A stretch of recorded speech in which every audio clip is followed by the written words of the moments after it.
Thanks, Zeke. Thanks, Sean.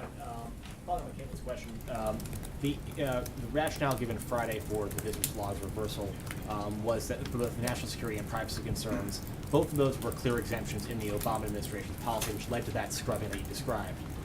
So why exactly the reversal? You seem to be describing maybe a third rationale that you're giving. No, I think I just touched on privacy.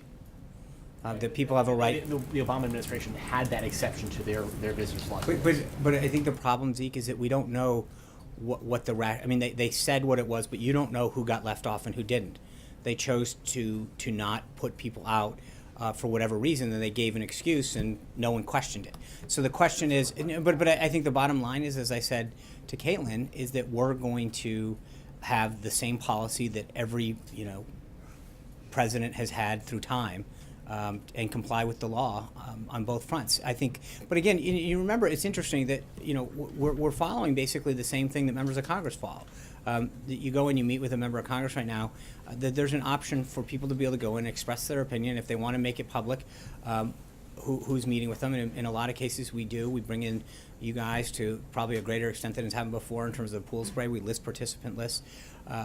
But I think there's an opportunity sometimes for the American people who want to come and have a conversation and not become, and be able to share their view. So again, but remember, this is the same policy that every president and every administration has followed. I'll grant you that, but Thank you. This president entered office running a campaign saying he was going to drain the swamp.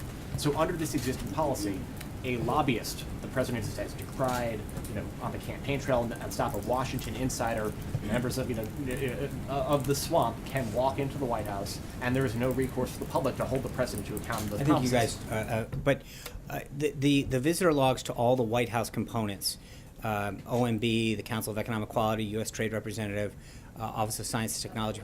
What I'm saying is all of those are subject to the Federal Records Act. We're complying with all that, and we're complying with the Presidential Records Act. My point is that, look, this is the policy that's existed from the beginning of time since they were kept, and through the last one. And the last one was a faux attempt at that. Again, it's not really being transparent when you scrub out the names of the people that you don't want anyone to know were here. And so I think that we've made a decision to stay in line with the law and follow the same procedures that everyone else has maintained.